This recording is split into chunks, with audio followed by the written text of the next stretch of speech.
Halo Sobat Mancing, selamat pagi. Assalamualaikum warahmatullahi wabarakatuh. Berjumpa kembali di channel Mancing Is Angler. Salam satu hobi, salam strike. Oke Sobat, di edisi kali ini saya tidak sedang mancing. Saya sudah berada di spot. Ini di sungai. Sungainya ini lumayan jauh ya dari muara. Jadi ini hampir mendekati ujung dari hulu muara. Tapi kalau kondisi air laut pasang, air lautnya masuk. Oke sobat, sesuai dari judul videonya, pantangan saat mancing di sungai. Apalagi untuk kondisi sungai yang lumayan angker. Jadi saya sengaja datang ke sini. Ini lokasinya nggak terlalu jauh ya dari rumah saya.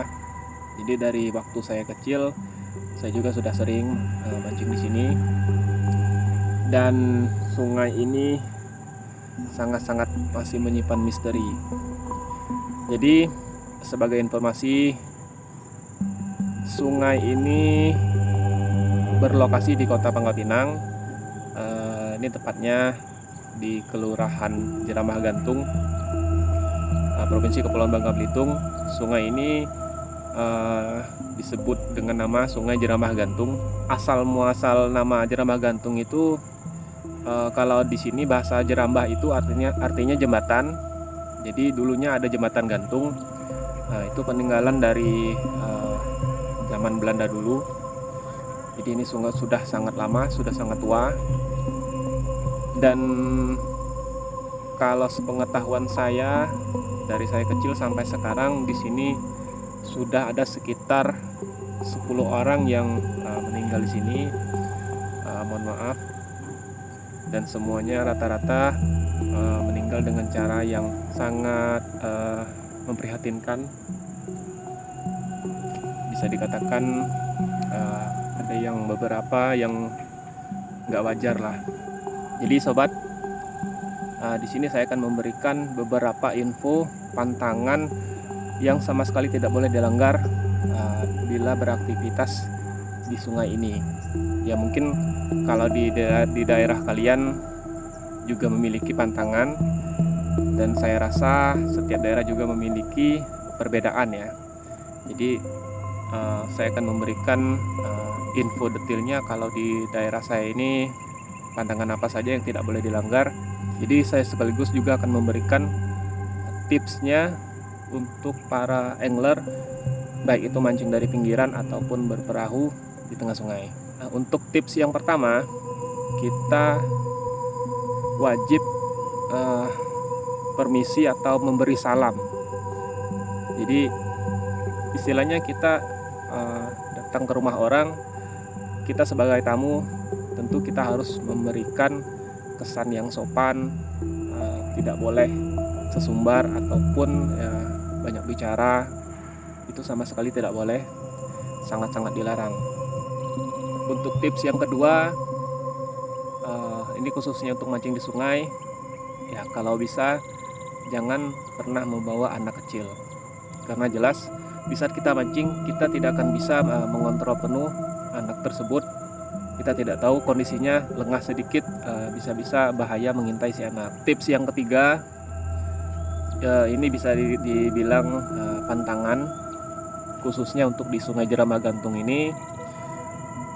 Ini terutama untuk yang suka mancing pinggiran, usahakan jangan mancing di saat kondisi sungainya itu sedang pasang besar. Ini sungainya kondisinya masih pasang, jadi air bergerak pasang dari laut masuk. Cuman ini belum kategorinya belum terlalu pasang besar, tapi ini juga kita harus berhati-hati. Nah, mengapa kalau di pasang besar kita dilarang mancing? Ya mungkin sobat juga sudah tahu, ya tidak perlu saya sebutkan. Ada penghuni lain di sungai, ya makhluk hidup juga. Kalau di pasang besar biasanya dia naik. Dan kalau kita lengah di saat kita mancing pinggiran, kita tidak sadar, nah itu sangat berbahaya. Untuk pantangan yang keempat masih khususnya untuk para pemancing yang suka mancing pinggiran. Nah, ini pantangan sebenarnya masih berkaitan dengan aktivitas mancing di saat air pasang besar. Untuk pantangan yang ini kita tidak boleh mancing di pinggiran yang kondisi atau posisi tempat kita mancing itu berada di atas kayu atau pepohonan. Jadi seringkali para pemancing itu berdiri di atas pohon-pohon bakau dari pinggirannya itu, karena memang ikan seringnya main di akar-akar bakau ya. Nah, itu sebenarnya sangat dilarang. Karena mengapa? Si makhluk yang berkaki 4 itu justru sukanya berdiam diri ya juga di bawah-bawah akar bakau, karena memang makanan alaminya itu yaitu kera atau monyet.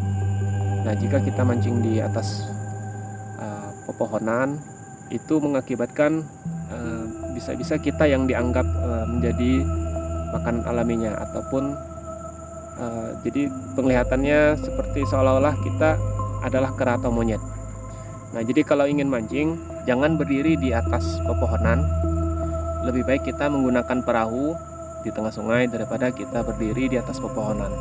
Nah, itu salah satu pantangan untuk sungai di sini. Nah, untuk selanjutnya, bila ingin mancing di sungai, salah satu persyaratan yang harus diikuti yaitu menggunakan topi. Kenapa menggunakan topi? Ya, masih kembali ke topik si makhluk berkaki 4 tadi, yaitu makanan alaminya adalah monyet atau kera. Yang jelas monyet atau kera tidak menggunakan topi. Jadi kalau kita menggunakan topi, itu sangat dipercaya dari dulu kala ya.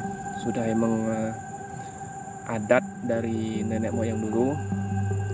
Kalau kita menggunakan topi, kita memang dianggap sebagai manusia. Jadi kita lebih aman lah. Dan ini adalah pantangan yang terakhir. Untuk yang pantangan terakhir ini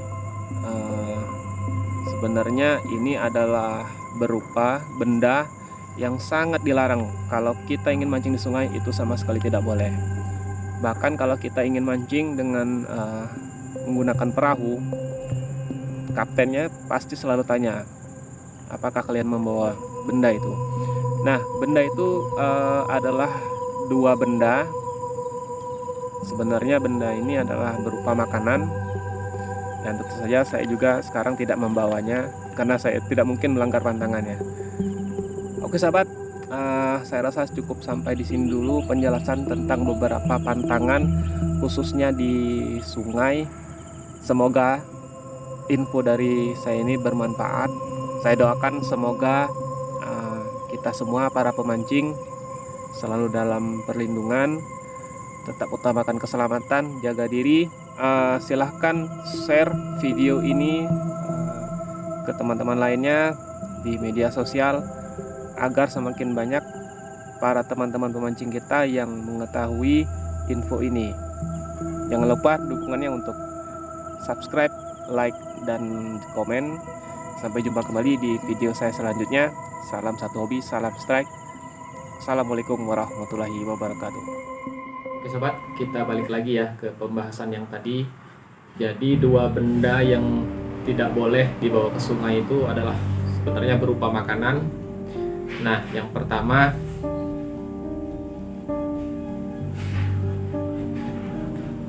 telur. Telur di sini ini maksudnya telur yang bulat, maksudnya telur utuh, satu butir telur. Jadi bebas, walaupun ini telur ayam atau telur bebek, ini tidak boleh dibawa ke sungai walaupun kondisinya mentah ataupun sudah direbus. Tapi kalau masih utuh seperti ini sangat dilarang dibawa ke sungai. Tetapi kalau telur ini misalkan sudah dimasak, entah itu digoreng atau masak apalah, yang penting bentuknya sudah berubah, misalkan telur dadar, nah itu kan tidak bulat lagi, nah itu boleh, nggak apa-apa. Dan yang kedua, pisang. Nah cuman di sini mohon maaf, ini pisangnya masih mentah, ini sebagai contoh saja.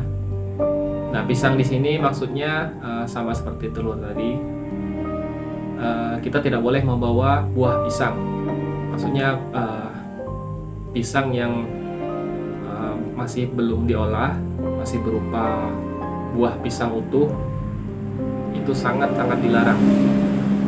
Jadi walaupun jenis pisang apapun sama, itu sama sekali tidak boleh dibawa ke sungai. Tetapi kalau sudah dimasak ya seperti telur tadi, misalkan dibuat pisang goreng, nah itu tidak apa-apa. Jadi sobat, kedua buah benda ini, kedua makanan ini, nah inilah yang dari dulu sampai sekarang sangat menjadi pantangan besar. Kedua benda ini tidak boleh dibawa ke sungai, karena ini dipercaya dari dulu ya. Memang saya juga nggak terlalu paham ya kenapa alasannya kedua benda ini tidak boleh dibawa ke sungai, tetapi dari dulu ya, semenjak mungkin saya belum lahir sampai sekarang, keyakinan ini masih dipercaya, masih dilakukan. Karena kalau memang ada orang yang iseng atau nekat melanggar, biasanya resikonya sangat besar. Jadi mau tidak mau kita sebagai pemancing tetap harus mematuhi pantangan ini ya, karena ini demi keselamatan kita juga, demi kebaikan kita juga, agar tidak terjadi hal-hal yang tidak diinginkan.